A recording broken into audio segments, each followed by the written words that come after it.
পিছফালে দিয়ক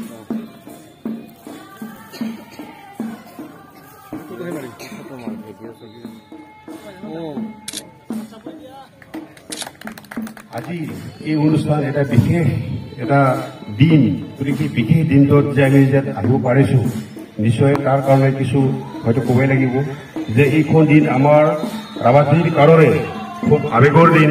এইখন ৰাভাজাতিৰ কাৰণে এটা উল্লেখনীয় দিন। এইটো মানে ক'ব বিচাৰিছো যে 2011 চনত যেতিয়া সেই মিনিপথাৰ থানাৰ এলেকাত ৰাভা আৰু গাৰোৰ মাজত যি অপ্ৰীতিকৰ ঘটনা হৈছিল, সেই অপ্ৰীতিকৰ ঘটনাৰ সময়ত যে আমাৰ মাজৰ পৰাই নোহোৱা হৈ গৈছিল যে বিশেষকৈ সেই জয়ন্ত ৰাভা, মোহন ৰাভা, ঈশ্বৰ ৰাভা আৰু এতিয়াও নিখোজ হৈ আছে যে আমাৰ সেই সাগৰ ৰাভা তথা ওৰফে উপেন ৰাভা। এতিয়া কথা হ'ল যে সেই সময়ত কি হৈছিল কি নহৈছিল নিশ্চয় হয়তো সকলোৱে অৱগত। কাৰণ তাৰ কথা যদি চমুকৈ ক'বলৈ যাওঁ যে ৰাভা আৰু গাৰোৰ মাজত অপ্ৰীতিকৰ ঘটোৱাৰ মূল কাৰণটোৱে হ'ল যে সেই সময়ত মই যিহেতু সেই অঞ্চলৰে এজন কৰ্মী বা ৰাভাস্থলৰ কৰ্মী হিচাপত মই নিশ্চয় ক'ব পাৰোঁ যে বিশেষকৈ মানিকগঞ্জত তেতিয়া এটা চিগাৰেটক লৈ ঘটনা হৈছিল। এইটো হ'ল জানুৱাৰী মাহৰ 1 তাৰিখ আৰু সেই চিগাৰেটৰ ঘটনাক মানে বাকী খোজা কিবা কিবি লৈ তাত কিছু মাৰপিট হৈছিল। তাৰপিছত সেই সময়ত আমাৰ নিখিল ছাত্ৰ সন্থা সহজ দাবী কমিটি আৰু নিখিল ৰাভা মহিলা পৰিষদৰ তাত আমাৰ অৰ্থনৈতিক অৱৰোধ তথা আমাৰ আন্দোলন চলি আছিল। ঠিক তেনে ক্ষেত্ৰত যেতিয়া এটা দিনৰ ঘটনা হ'ল সেই সময়তে আবেলি ভাগত মেঘালয়ৰ প্ৰশাসনে আমাৰ ফৰাপটা আঞ্চলিকৰ সেইটো অসমত পৰে আৰু যিটো মানিকগঞ্জ সেইটো হ'ল মেঘালয়ত পৰে।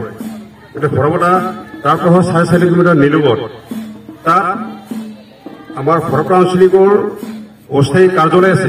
সেই কাৰ্যালয়ত তেওঁলোকে আহি বা বিশেষকৈ মেঘালয়ৰ প্ৰশাসনৰ মানুহ মানে পুলিচ তেনেকে জিপচিত আহি তেওঁলোকে আহি লণ্ডভণ্ড কৰি গ'ল যে আমাৰ অফিচখিনি বিশেষকৈ তাত টিভি আবজাবকে আদি কৰি আমাৰ কেৰেম থ্ৰনছৰ বৰ্ড আছিল সেই বৰ্ডবোৰ তেওঁলোক ফালি ফেলাই হৈ গ'ল। তাৰপিছত সিটো দিনা যিহেতু 1 তাৰিখ মানে ঘৰত পিকনিক বা অন্যান্য ব্যস্ত থাকে, ঠিক তেনে সময়তে হয়তো তাত আয়োজন আছিলে বাৰু সেইদিনা। ৰাতি গম পালোঁ বা ৰাতি এটা ঘটনা হ'ল যে আমাৰ ৰাভাৰ ভোৰখিনি ইতিমধ্যে এইবিলাক থাপা গেনাং বাকেনাং বা বিভিন্ন ঠাইত মানে ভৰবোৰ জ্বলিব আৰম্ভ হ'ল এফালৰ পৰা। তাৰপিছত ৰাতিপুৱাই শিবিৰ আৰম্ভ হ'ল খামাৰী, বনগাঁও, তাৰপিছত ঘৰপা এম ই স্কুল, ঠিক তেনেধৰণৰ বিভিন্ন ঠাইত আমাৰ কিছু মানুহে আহিবলৈ আশ্ৰয় গ্ৰহণৰ কাৰণে আহি ঠিক তেনেকৈ আহি হয়তো বিভিন্ন সময়ত বিভিন্ন প্ৰচাৰ মাধ্যম যেতিয়া প্ৰচাৰ হ'ল, যেতিয়া প্ৰশাসনৰ মানে সচেতন হ'ল, তাৰ লগে লগে বিভিন্ন ধৰণৰ পৰা মানে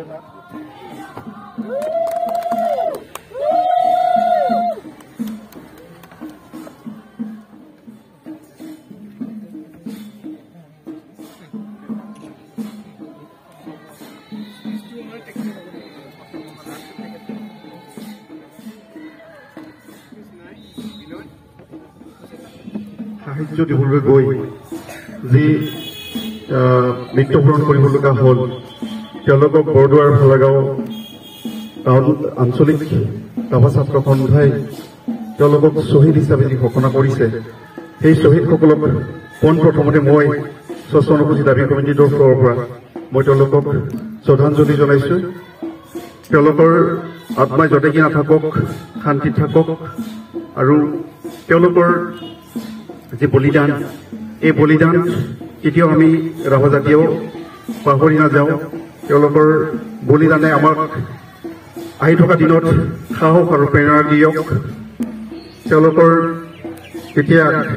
এতিয়াকে আমাৰ আদৰ্শ হওক, সেইটোকে মই ভগৱানৰ ওচৰত প্ৰাৰ্থনা কৰিছো।